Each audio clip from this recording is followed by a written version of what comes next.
Fifth question of 2.2. In this adjoining figure, hmm, P line P parallel line L parallel line Q, and the measure 40 and 30 has been given to us. Okay. Now we have to find out the value of x. This is very easy, very simple. See, P and L are parallel, L and Q are parallel. P and L makes the interior alternate angles. L and Q makes the interior alternate angle. It is 40, so it is 40. It is 30, so it is 30. And if we combine, we will get a x. The value of x means the combined value of these two angles. Okay, this is very easy, very simple. How? See, consider A for this one and consider B for next one. Okay. Now P parallel line L. So A, हमने इसे A consider किया है ना, A is equal to 40 degree. क्या कहेंगे? Interior alternate angle. Okay. Next, अब इसे हमने B कंसिडर किया है. अब L parallel Q,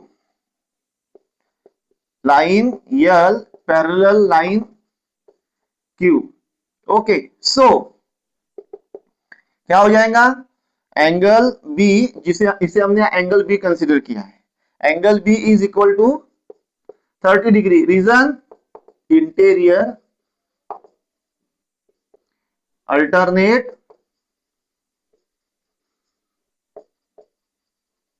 angle. Interior alternate angle.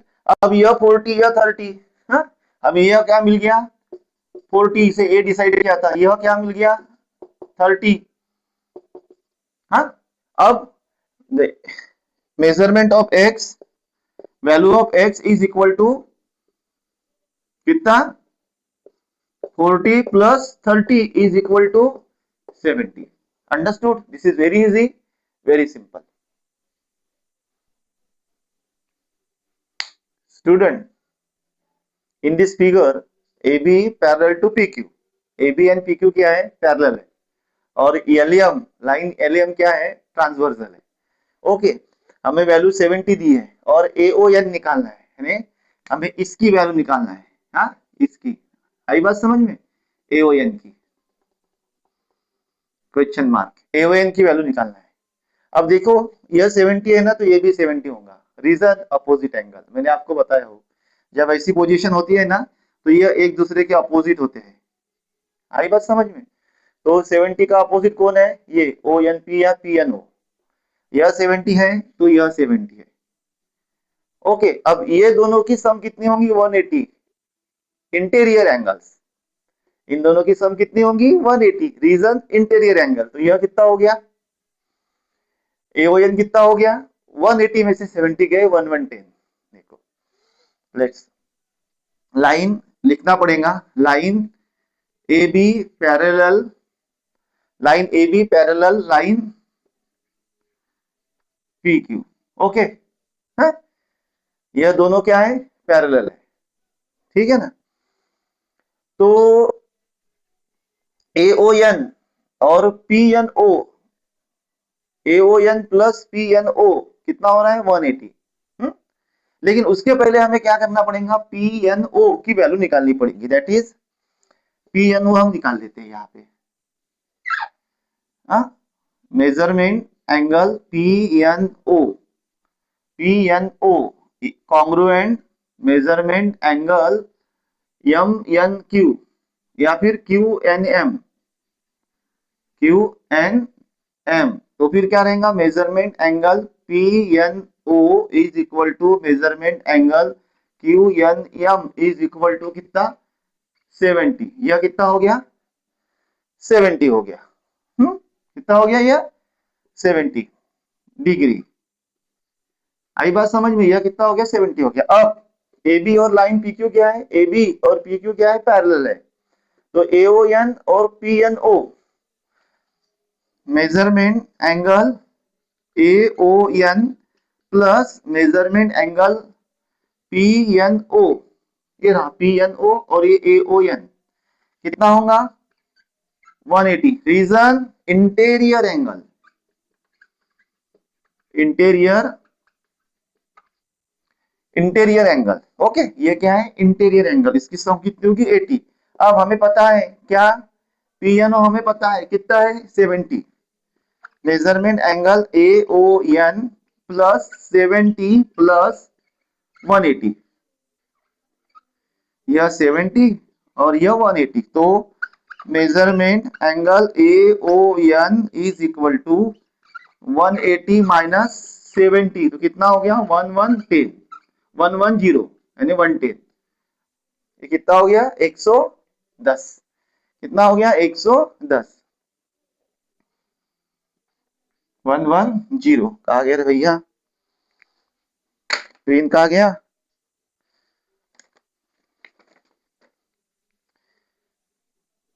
110 degree. Understood, this is very easy, very simple.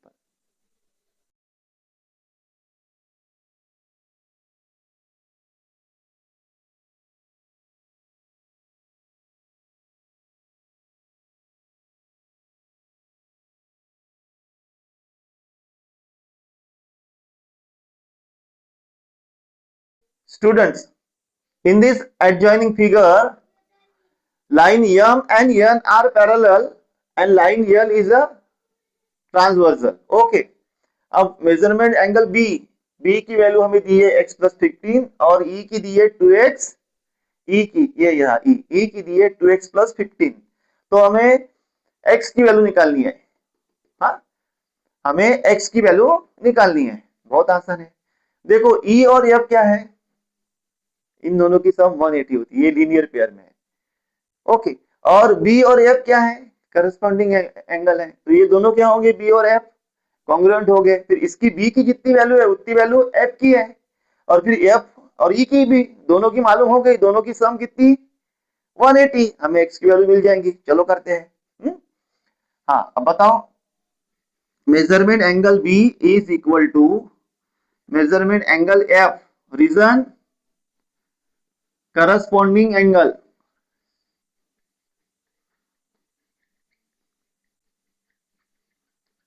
Okay, तो measurement angle B is equal, congruent है नहीं है, measurement angle F is equal to x plus 15।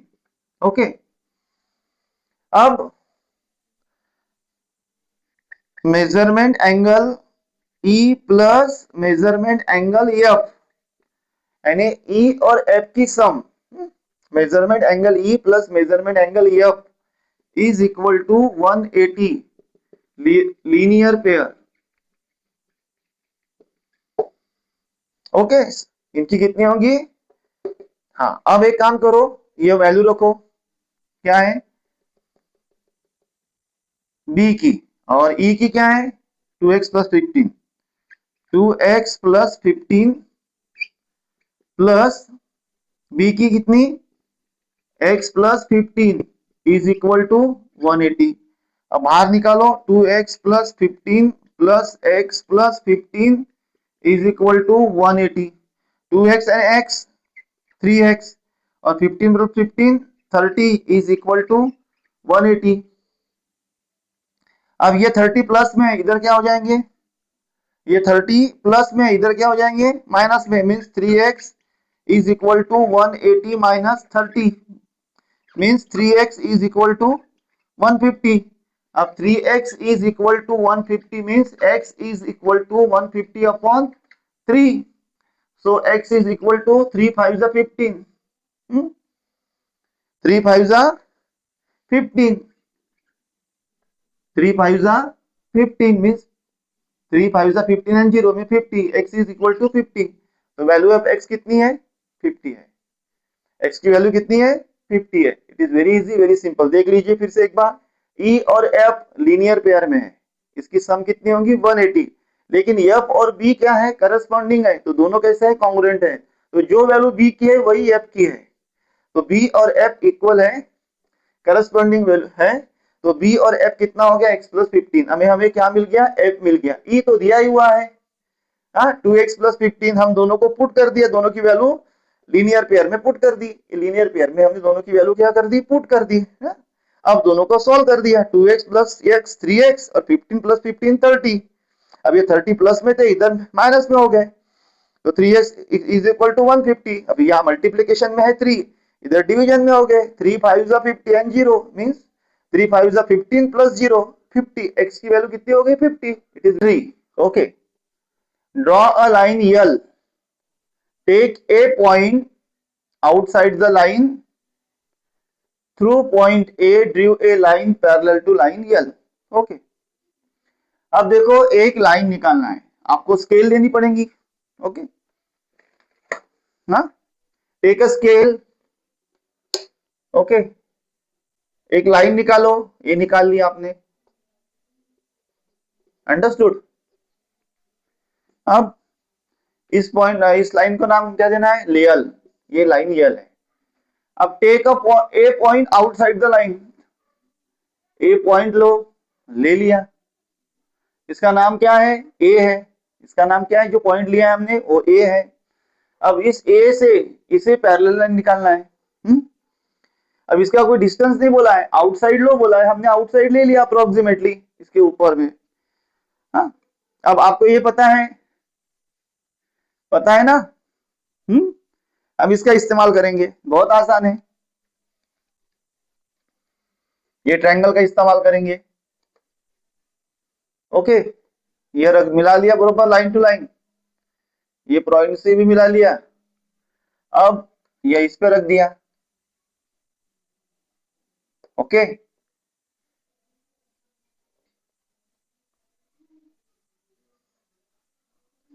In this way we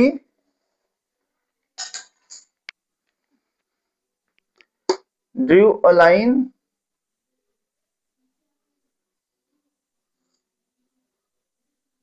ये point A है, okay, इसको कोई नाम दे दो, line L parallel to line M and passing through A, okay. A is a point, हमें A से इसको पैरेलल निकालना था, निकाल सकते हैं ना, बहुत आसान है। पहले आप क्या कीजिए, L निकाल लीजिए, निकाल ली, इसके आउटसाइड एक पॉइंट लेना है, ले लिया, ओके। अब इसके बाद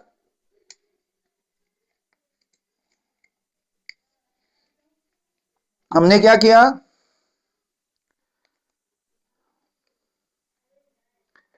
हमने इसका इस्तेमाल किया, ये रखा हमने, हाँ बरोबर, अब ये छोटा है इसलिए उसमें मैंने बरोबर करके बताया, इसको रखा बरोबर, हाँ, और फिर इसको कैसे किया मत पता है ना आपको, तो हमें क्या हो जाता है, इस पॉइंट से एक पैरेलल लाइन मिल जाती है, कैसे किया था हमने, एक बार फिर से बताओ, ओके। टेक अ लाइन, ये लाइन ले ली, ओके, इस लाइन को हमने क्या दे दिया, L, एक पॉइंट ले लिया A, फिर इसे मिला लिया और इसे भी,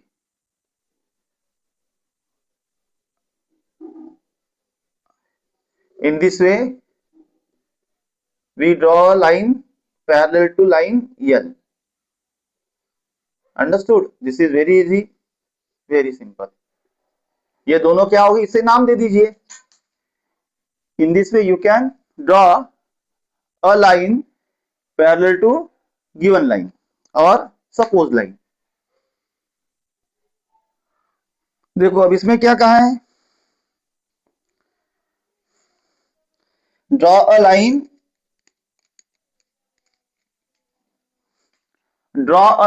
M, draw a line N which is parallel to line M, draw a line M, पहले हम क्या करते हैं, M लाइन को ड्रॉ कर लेते हैं, ओके, ये हमने M लाइन ड्रॉ कर दी, this is M, draw a line N which is parallel to line, अब इस M को पैरेलल हमें N लाइन निकालनी है, okay, at a distance of 4 से, अब वो 4 सेंटीमीटर इतनी होनी चाहिए, ओके। 4 सेंटीमीटर, यानी लाइन निकालनी तो है लेकिन वो क्या है 4 सेंटीमीटर होनी चाहिए। तो चलो कोई बात नहीं, इसमें 1 2 3 4, ओके 1 2 3 4 परपेंडिकुलर बना के भी निकाल सकते हैं पैरेलल, ओके ये 4 पे ले लिया हमने चॉप, ये चॉप बोलते पॉइंट, ओके अब इसके थ्रू से हम पैरेलल निकालते हैं।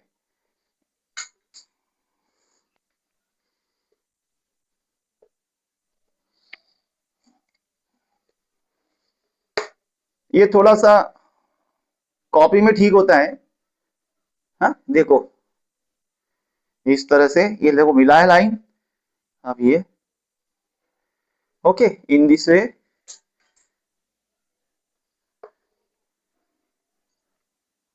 line N is parallel to M and is at a distance of 4. Understood? It is very easy, very simple.